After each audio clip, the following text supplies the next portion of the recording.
Self audit में असां time जी पे audit कंदासीं। असो टाइम जिंदगी में कोई सॼो ॾींहुं गुज़रे थो, कहिड़े क़िस्म जी कचहरी में, कहिड़े क़िस्म जे एनवायरमेंट में, कहिड़े क़िस्म जे कंटेंट कंज़्यूम करण में गुज़रे थो। टाइम तव्हां पाण नोट बि करे सघो था पाण वटि। उन खां पोइ कहिड़े क़िस्म जी मीडिया तव्हां ॾिसो था, कहिड़े क़िस्म जी मीडिया ॾिसो था, यूट्यूब ते कहिड़े क़िस्म जा वीडियोस था ॾिसो, कहिड़े क़िस्म जे दोस्तनि सां तव्हां चेट था कयो, यानी इहो सॼो कंटेंट तव्हां पंहिंजे अंदरि लॻायो किथां।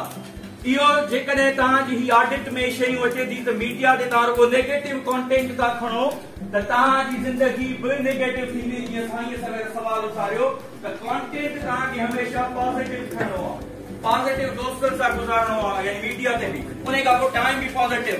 लास्ट आहे त तव्हांजा पैसा किथे बि था ख़र्च थियनि। हिते तवजो बाबा, हिते पैसा किथे बि था ख़र्च थियनि तव्हांजा, इहा तव्हांखे ऑडिट करणी आहे।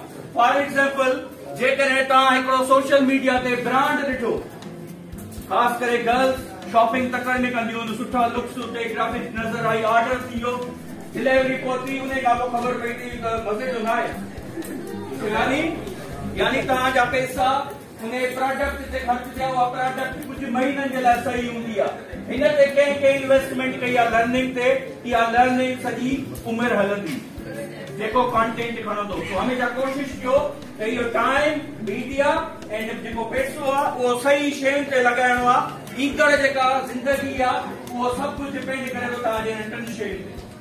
जे ज़िंदगी बहितर करणी आहे त टाइम तव्हां सुठो स्पेंड कयो, ज़िंदगी बहितर करणी आहे त मीडिया का कंटेंट सुठो खणो, जे ज़िंदगी बहितर करणी आहे त लर्निंग में इन्वेस्ट कयो, जेको लर्निंग जी इन्वेस्टमेंट तव्हांखे जेको अॻिते हली फ़ाइदो ॾींदी, तव्हां कॾहिं इमेजिन बि नथा करे सघो। या सेल्फ ऑडिट जेका तव्हांखे पंहिंजी करणी आहे, इहे शयूं लिखी छॾिजो पंहिंजे मुंहुं।